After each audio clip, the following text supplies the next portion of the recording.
मेरे दिव्य गुरुदेव श्री परमहंस योगानंद जी के द्वारा ये टॉपिक, युद्ध के घावों की अपेक्षा आत्मा के घाव अधिक बड़े होते हैं।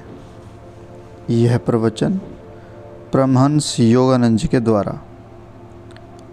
जब मैं एक लड़का था तो मैं अत्यंत क्रोधी स्वभाव का था, परंतु एक दिन मैंने स्वयं से कहा, यदि तुम पृथ्वी पर अच्छाई करना चाहते हो तो तुम्हें क्रोधी नहीं होना चाहिए। मैंने स्वयं को वचन दिया, मैं अपनी आत्मा के उस शत्रु को नष्ट कर दूंगा, और उस दिन से आज तक मैंने कदापि किसी को क्रोध अथवा द्वेष से आहत नहीं किया है। युद्ध के घावों की अपेक्षा आपकी आत्मा के घाव अधिक बड़े होते हैं। अपनी आत्मा को क्रोध एवं घृणा द्वारा घायल न होने दें।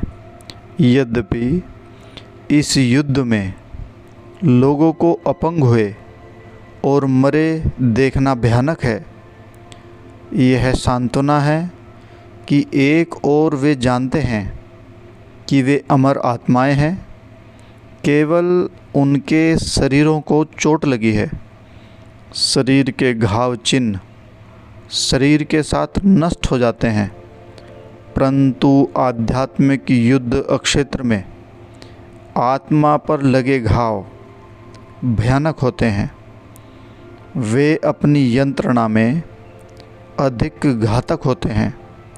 जो घृणा और अक्षुद्रता से परास्त होकर जीवन का संग्राम हार जाते हैं, स्वयं को खो देंगे, वे घाव चिन्ह आत्मा पर रहते हैं और आपके साथ मरने के बाद कब्र से परे तक जाते हैं और जन्मों तक चलते हैं। यदि आप एक क्रोधी एवं घृणास्पद व्यक्ति हैं, कौन जानता है, आप अनेक जन्मों तक लोगों को आहत करते हुए और उनके द्वारा आहत होते हुए पुनः पृथ्वी पर आ सकते हैं। क्रोध और घृणा से कुछ भी प्राप्त नहीं होता। प्रेम लाभान्वित करता है। आप किसी व्यक्ति को डरा सकते हैं, परंतु एक बार वह पुनः उठ जाए तो वह आपको नष्ट करने का प्रयास करेगा। तब आपने उसे जीता कैसे है? आपने जीता नहीं है। विजय का एकमात्र मार्ग प्रेम ही है, और जहाँ आप विजय प्राप्त नहीं कर सकते, वहाँ केवल मौन हो जाएं या बाहर चले जाएं और उसके लिए प्रार्थना करें। आपको इसी तरह से प्रेम करना चाहिए। यदि आप अपने जीवन में इसका अभ्यास करते हैं तो आपको अकल्पनीय शांति प्राप्त होगी, और तब आप जानेंगे कि भगवान क्या है। आपको इस प्रकार विजयी क्यों नहीं होना चाहिए। उन अज्ञानतापूर्ण गुणों पर विजय प्राप्त करें जो भारी कष्ट का कारण बनते हैं और आत्मा को घायल करते हैं। उनसे छुटकारा पाएं, उन्हें चूर चूर कर दें। इन शत्रुओं को मैंने नष्ट कर दिया है और अब मैं मुक्त हूँ। उसी प्रकार आपको उन्हें अवश्य नष्ट कर देना चाहिए। अपनी आत्मा को उपद्रवकर्ताओं के साथ दूषित न करें, इसे स्मरण रखें। अपनी आत्मा को उपद्रवकर्ताओं के साथ मिलजुल कर दूषित न करें। वो जो उपद्रवी हैं, वो जो गलत लोग हैं, उनके साथ मत मिलजुलिए। उन्हें आशीर्वाद दें, उन्हें प्रेम दें, तथा उनके साथ और उनके द्वारा अपने को उनके स्तर तक नीचे न घसीटते देना चाहिए। किसी के द्वारा अपमानित होने से इनकार कर दे, केवल चुप रहें। ईश्वर बोल सकते हैं और संसार को हिला भी सकते हैं, परंतु वे ऐसा नहीं करते, क्योंकि ऐसा करना हमें व्यवहार सिखाने हेतु बल प्रयोग करना होगा। उन्होंने हमें उचित ढंग से अथवा अनुचित ढंग से कार्य करने की स्वतंत्रता दी है, और वे हमारे अपने अनुचित व्यवहार को बदलने के लिए हमारी चुपके से प्रतीक्षा कर रहे हैं। यही उन सभी का ढंग है जो ईश्वर से प्रेम करते हैं। वे चुपचाप कष्ट उठाते हैं।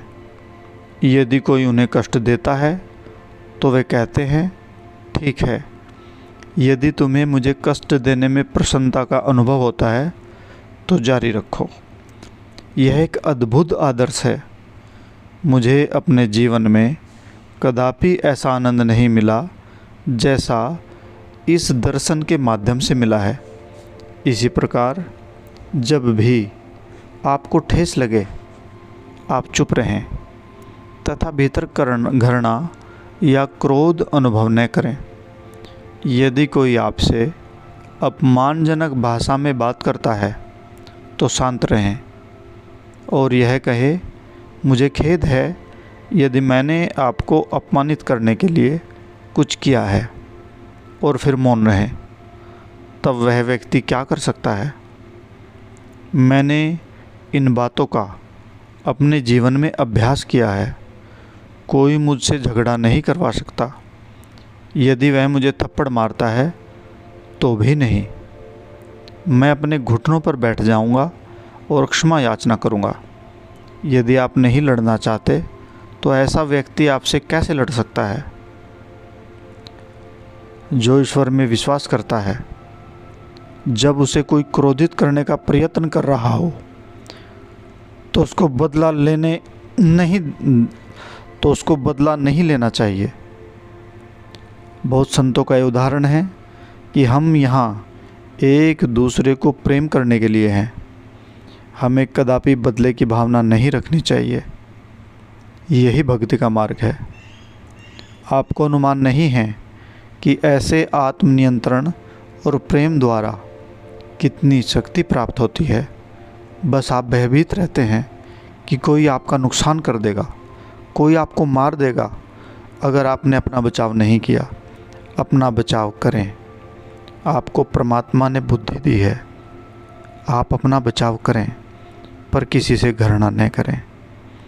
आप मानव जाति को छोटे बच्चों के रूप में देखते हैं, अर्थात वे नहीं जानते कि वे क्या कर रहे हैं। जय गुरु जी।